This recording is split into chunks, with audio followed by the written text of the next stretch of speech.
Hello everyone. ଆଜିର ଭିଡ଼ିଓଟି start କରୁଛି ପୁରା ଉଦୁଉଦିଆ ଖରା ବେଳୁ। ସ୍ୱାମୀ ମୋର ଡ୍ୟୁଟିରୁ ଫେରି କହିଲେ ମୁଁ ଆଉ ଉପରକୁ ଯାଇପାରିବିନି, ତମେ ତଳକୁ ଆସ, କାହିଁକିନା ଆମକୁ ଯିବାର ଥିଲା ମାର୍କେଟ କିଛି ଜିନିଷ ଆଣିବାର।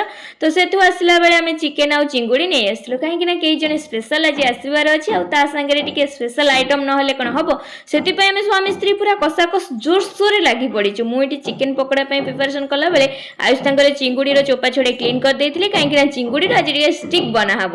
ତ ସେଇ ପ୍ରିପାରେସନରେ ଲାଗିଛୁ। ତା ଭିତରେ ଆୟୁଷ ତାଙ୍କର ଚିକେନ ପକୋଡ଼ା ଛାଣିଲେ, ଆଉ ମୁଁ ଭାବିଲି ପକୋଡ଼ା ପାଇଁ କିଛି ସ୍ପେଶାଲ ଚଟନି ଟିକେ ବନେଇବା। ତ ସେଇ ଚଟନି ମୁଁ ଏପଟରେ ବନେଇ ସାରିଲା ପରେ ତାପରେ ଦି ଜଣ ବସିକି ଚିଙ୍ଗୁଡ଼ିରେ ଷ୍ଟିକ୍ ପୁରେଇ ଚିଙ୍ଗୁଡ଼ି ପ୍ରିପାରେସନ୍ କରିଦେଲୁ। ଚିଙ୍ଗୁଡ଼ି ଷ୍ଟିକ୍ ତାପରେ ବାଢ଼ି ନେଇଗଲୁ ପୁରା ରେଷ୍ଟୁରାଣ୍ଟ ଷ୍ଟାଇଲରେ। ସେଠୁ ଆସିଲା ପରେ ଆମେ ବନେଇଥିଲୁ ମାଟିହାଣ୍ଡି ବିରିୟାନୀ, ଆଉ ମୋ ସ୍ୱାମୀଙ୍କର ମାଟିହାଣ୍ଡି ବିରିୟାନୀ ତ ପୁରା ଏକ ନମ୍ବର। ଆଉ ମୁଁ କ'ଣ 2 ନମ୍ବର କି? ନାଇଁ, ମୁଁ କଚୁମ୍ବରରେ ବି 1 ନମ୍ବର। ସିଏ ବିରିୟାନୀରେ 1 ନମ୍ବର ହେଲେ ମୁଁ କଚୁମ୍ବରରେ ବି 1 ନମ୍ବର। ଆମର ବିରିୟାନୀ ଆଉ କଚୁମ୍ବର ରେଡି ହେଇଗଲା। Thank you for watching.